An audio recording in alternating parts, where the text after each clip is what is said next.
Et si cet été, vous partiez vraiment l'esprit tranquille ? Avec France Pay, quel que soit votre pays de résidence, ouvrez un compte 100% français, un RIB français, une carte bancaire française, et accédez aux avantages et services réservés normalement aux résidents. Et avec le compte Premium, bénéficiez en plus de l'option rapatriement vers votre pays de résidence ou en France. Parce que voyager sereinement, c'est aussi savoir qu'on est protégé. Cet été, réservez, dépensez, voyagez, sans contrainte, sans tracas. France Pay, la France dans le portefeuille.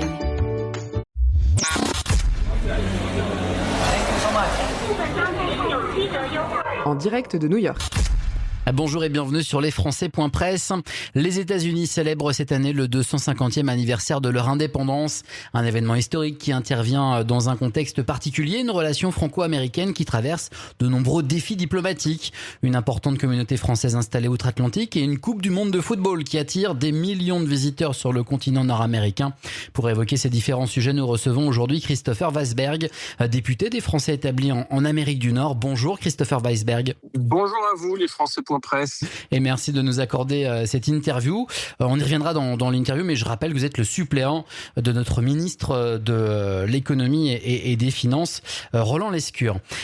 Pour commencer, Christopher Weisberg, au-delà des cérémonies officielles du 250e anniversaire de l'indépendance, quelles initiatives ou quels événements les Français installés aux États-Unis pourront-ils vivre au cours de cette année anniversaire ? Quel rôle peut jouer notre communauté nationale dans ces célébrations ?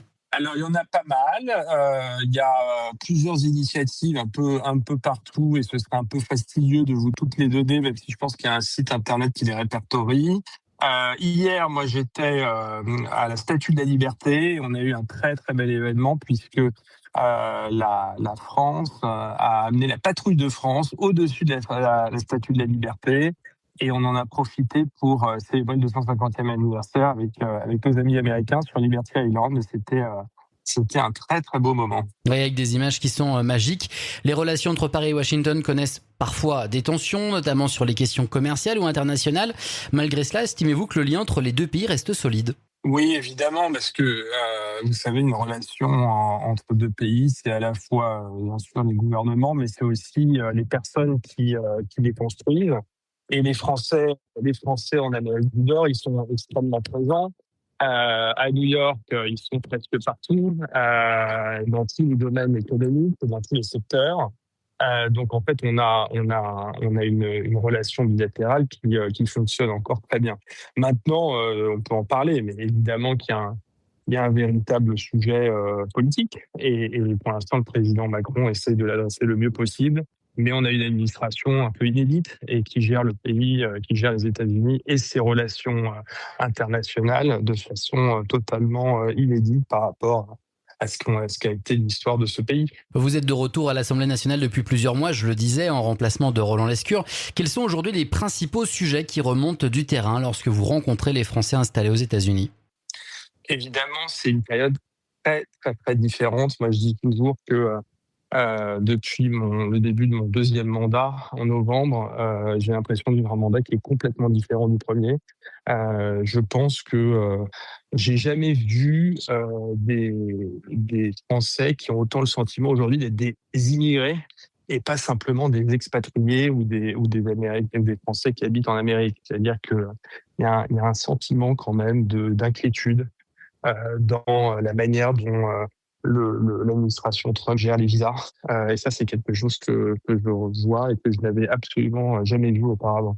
Ouais, justement, je voulais vous en parler. Depuis le durcissement de certaines politiques migratoires et des contrôles aux frontières américains, beaucoup de Français s'interrogent avant de partir vivre ou travailler aux États-Unis, notamment sur cette problématique des visas que vous évoquez. Quelles sont les principales inquiétudes que vous constatez aujourd'hui ? Ne pas pouvoir venir, ne pas pouvoir repartir en vacances et revenir sereinement au pays ? Se faire virer, pour le dire clairement ? Ça dépend en fait, vraiment de différentes situations de chacun. Je dirais que il y a ceux qui sont franco-américains, qui ont le passeport américain, et ceux-là, ma foi, ils sont évidemment plutôt très préservés, et ils sont parfois un peu décontenancés, mais ils ne se sentent pas en sentiment d'inquiétude. Ensuite, il y a les Français qui sont en green card et même eux, ils sont évidemment plus rassurés que ceux qui sont sur visa. Mais même eux ont le sentiment qu'il faut qu'ils fassent attention dans leur communication. Et sur les réseaux sociaux notamment, ouais. Sur les réseaux sociaux, je vous donne un exemple dont on a parlé avec le conseil consulaire.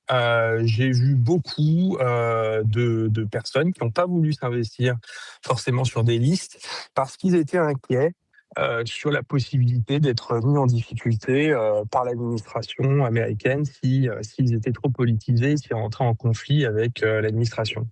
Donc, des conséquences sur notre fonctionnement démocratique, là, pour le coup. Des conséquences sur notre fonctionnement démocratique. Et puis enfin, il y a des répercussions sur la vie de tout le monde. On a des visas qui ont été extrêmement limités. Le H2, par exemple, a été très limité. On a des chercheurs qui parfois sont en difficulté. Et donc, on trouve un effet où, pour la première fois, il y a des gens qui rentrent. Il y a des gens qui s'inscrivent un peu plus sur les registres parce qu'ils se sont dit que c'était rassurant d'être sur le registre du consulat.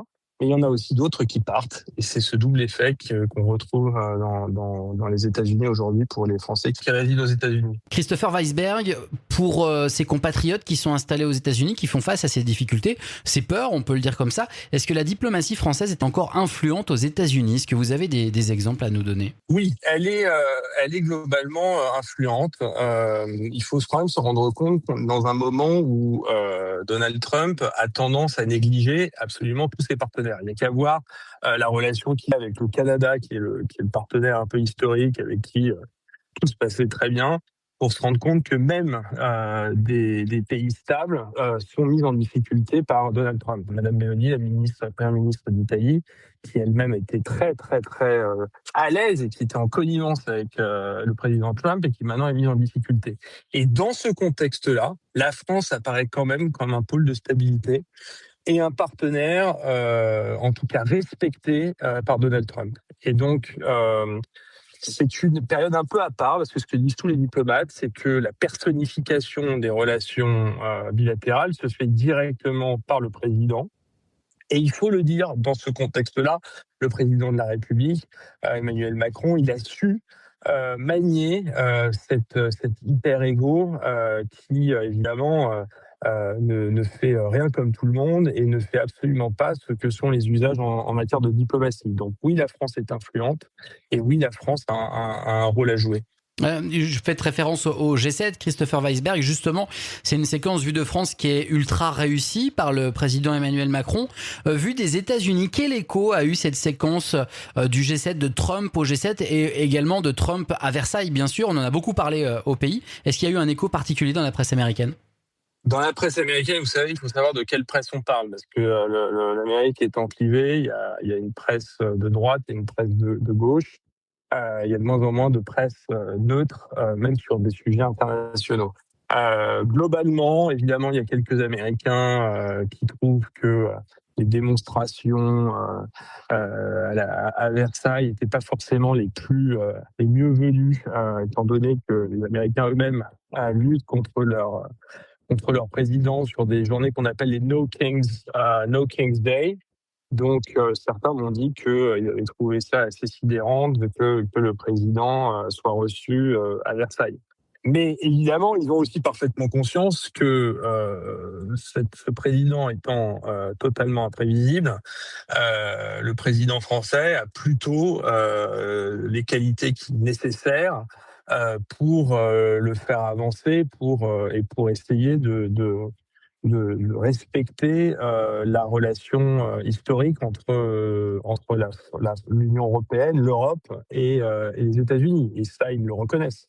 Et j'en prends pour exemple, évidemment, ce qui se passe avec l'Ukraine, puisque beaucoup d'Américains ont été extrêmement choqués par ce que Trump a fait l'année dernière au président Zelensky, et reconnaissent quand même que Emmanuel Macron fait partie des gens qui arrivent à essayer d'influencer autant que possible le président Trump. Cette influence diplomatique, elle peut aussi passer par le sport et la transition, vous l'avez vu venir, j'imagine, de très très loin, aussi loin qu'un but de Mbappé. Les États-Unis accueillent actuellement avec le Canada et le Mexique la Coupe du Monde de football.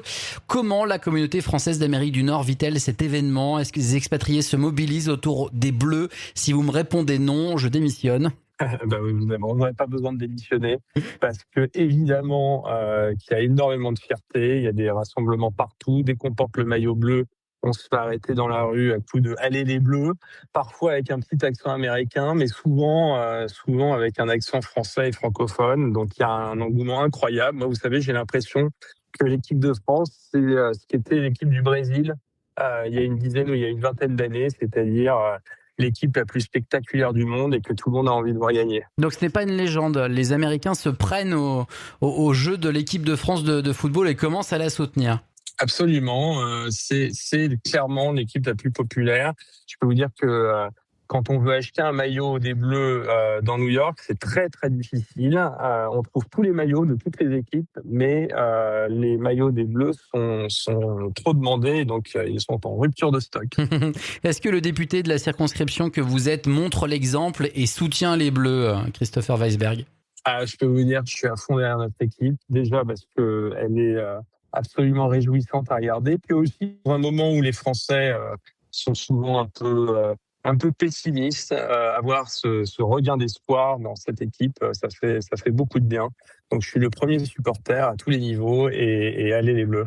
Vous êtes allé au match un petit peu ou pas encore? J'ai eu la chance de voir un match à New York. J'en ai fait d'autres auprès des publics et dans les fan zones, mais j'ai pu faire celui contre la Suède.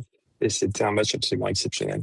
Pour terminer, Christopher Weisberg, si la France décroche sa 3e étoile dans votre circonscription, quel pari un peu fou êtes-vous prêt à prendre sur nos antennes?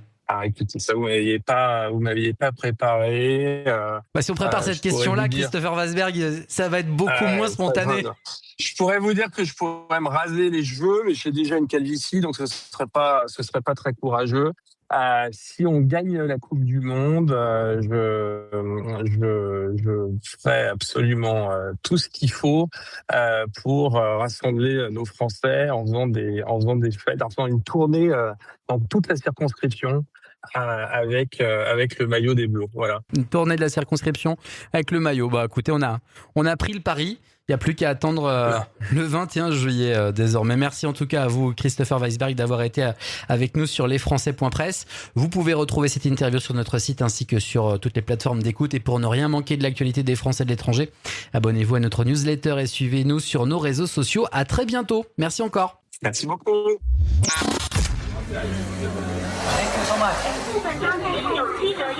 En direct de New York.